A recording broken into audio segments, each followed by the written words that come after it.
Welcome to chess, ladies and gentlemen. Man, I appreciate you guys very much for stopping by. I'm trying as hard as I can to try to match up with what you guys are saying. So, of course, like 78% said Wesley So. So, of course, Wesley So was going to be in there.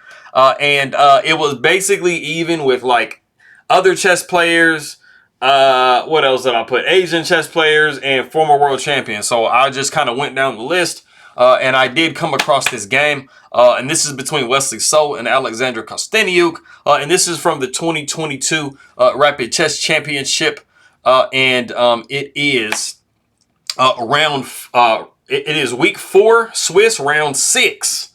So pretty interesting matchup, and so to kind of explain to you guys what I have next to Alexandra Kosteniuk. There are certain players who leave their home country and go to another country, and they're kind of in that in-between period. They're working on getting their federation and everything hooked up. So usually for those players, I give a FIDE flag. Because we have a particular situation going on right now, as far as Russia and Ukraine is concerned, there are a nice handful of players who are kind of protesting, the war in Ukraine. And so they are deciding to not represent Russia right now, either that or not even go back to the country whatsoever. There are a lot of players who basically went and played a chess tournament somewhere and then decided not to go back to Russia at all. So Alexandra Kosteniuk is one of those players. So I went ahead and got kind of like a little, protest Ukraine flag, and I put protest underneath. And so, like I said, she is a Russian player. She pretty much lived most of her life in Russia, but and has represented Russia in tournaments and things like that. So for all of my people that are in the Philippines, I will say mabuhay, kamusta na aking magkaibigan. Hello ulit. Magandang umaga, magandang hapon, magandang araw, magandang gabi. Like whatever time it is for you, wherever you're at, I appreciate you guys very much. Maraming salamat for watching my stuff. I appreciate it very much. Anybody who happen to be coming from Russia, I will say privyet to you. Kakadela, spasibo. I appreciate you guys very much for taking the time to take a look at my video. Much appreciated. And for those of you out there who, number one, want to skip everything I say in the intro, I do have the timestamp at the top of the description, so go ahead and always click that, and you can get immediately to the chess moves. Also, if you do know any other Russian chess players who are in this same category, they are declining to represent Russia right now because they are protesting. They do not support the war in Ukraine. Definitely send me the information on that, and I will be putting this little flag next to next to the players as well. But if you guys are ready to go, we can take a look, see what we got for this game, homie. So we have the move C3 by Wesley So. So Wesley So says, bro, we're throwing everything out the window, homie. I'm going to have a little bit of a different approach to the opening. So this is the Saragossa opening. It is just characterized by this C3 move. Sometimes it transposes, but a lot of the times it doesn't. C3 is not a very common move. When you are playing D4s, usually you're going to see a D4 C4 situation or a D4 E3. So D4 C3 is not super common to see. But we're basically just saying that, we are trying to achieve, this absolutely perfect center with these pawns and then the support of this pawn, trading our D pawn for a C pawn and getting a nice little center. So of course, Alexandra says, I'm not letting you do that, bro. So I just going to put E5 on the board immediately, preventing or making D4 a lot more tough. But we do see the move D4, and then we do see the move knight to C6. And you can see that Alexandra is making it very hard for Wesley So to try to do what he wants to do.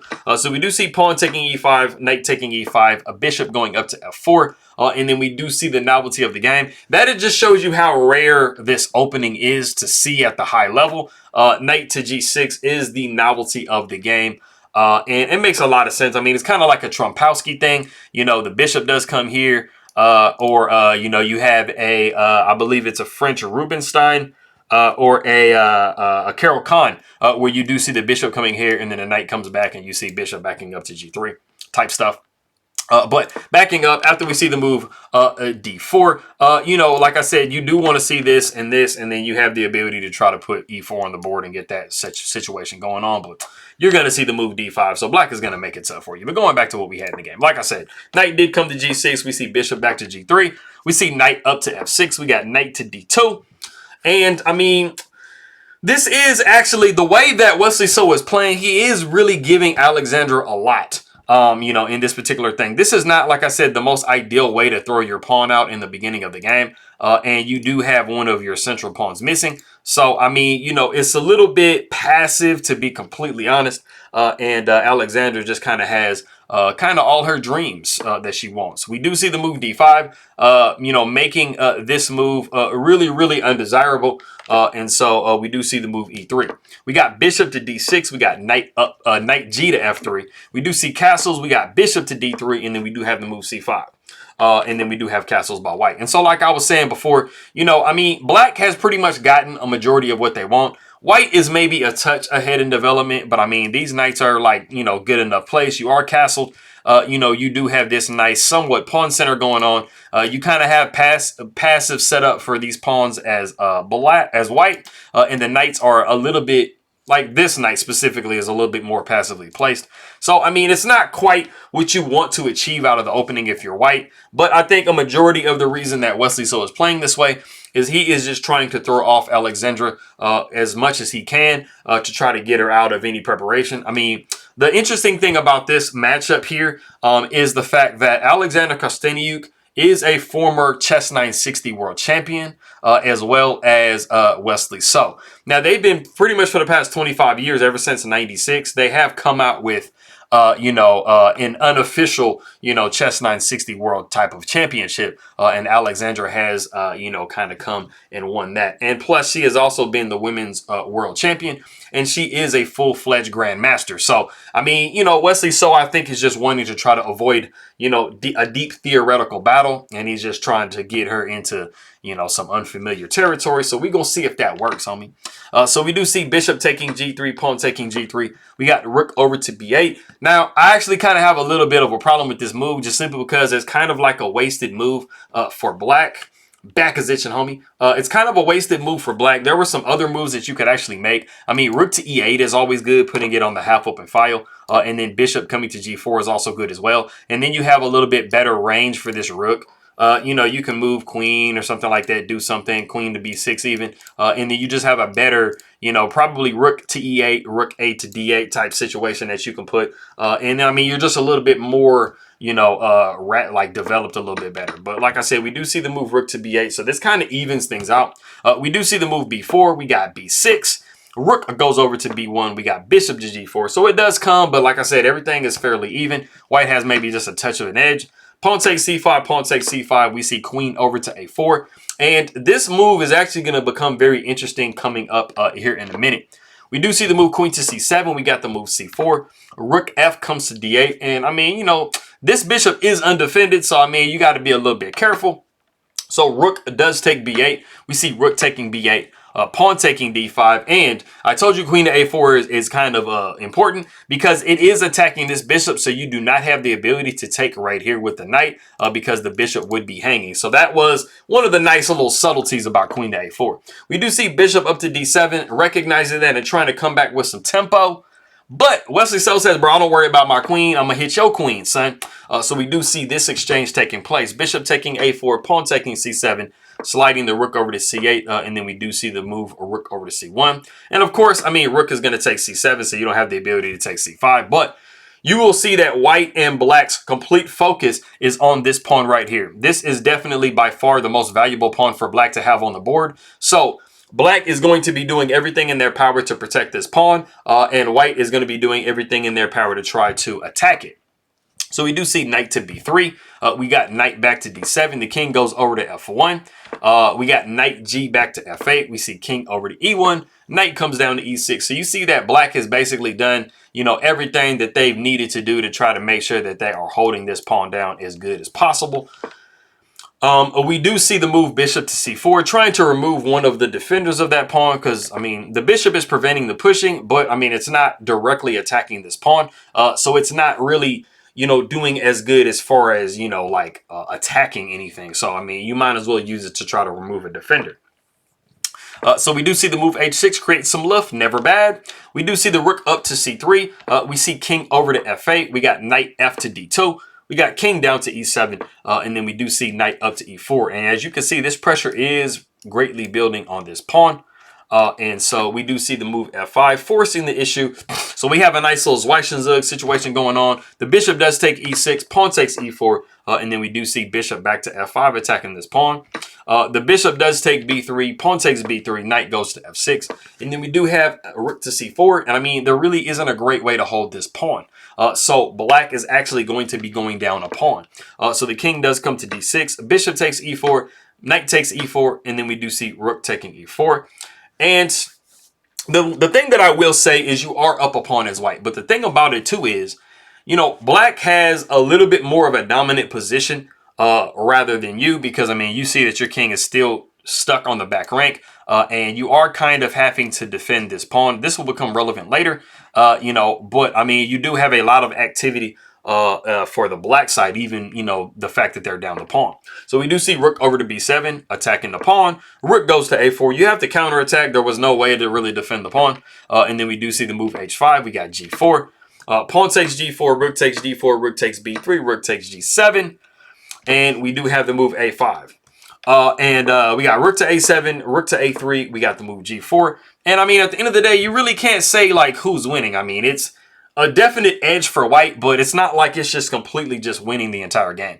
The problem that you have is that you have 3 completely passed pawns over here, and you do have 2 completely passed pawns over here for black. I mean, we have pawns on opposite sides of the board, so, I mean, the kings are kind of stretched a little bit thin. So, I mean, it's a very, very interesting endgame that you have to have some nice technique to win. So, we do see the move c4, and then we do see the move g5, and we have actually reached a critical position in the game. If you do want to pause the video, there is only one move that black can play in this position to hold the game. If not, they literally lose. If you want to go ahead and pause the video and see what move that is, go ahead and do so.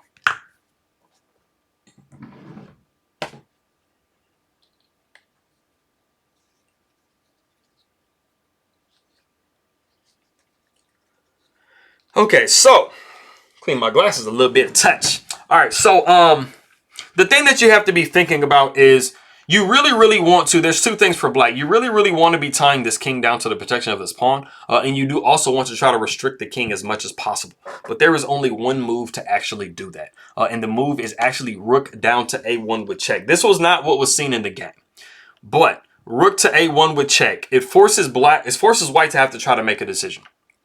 Are you going to go king to e2 or are you going to go king to d2? One of them is much better than the other. The best way to go about it is king up to e2.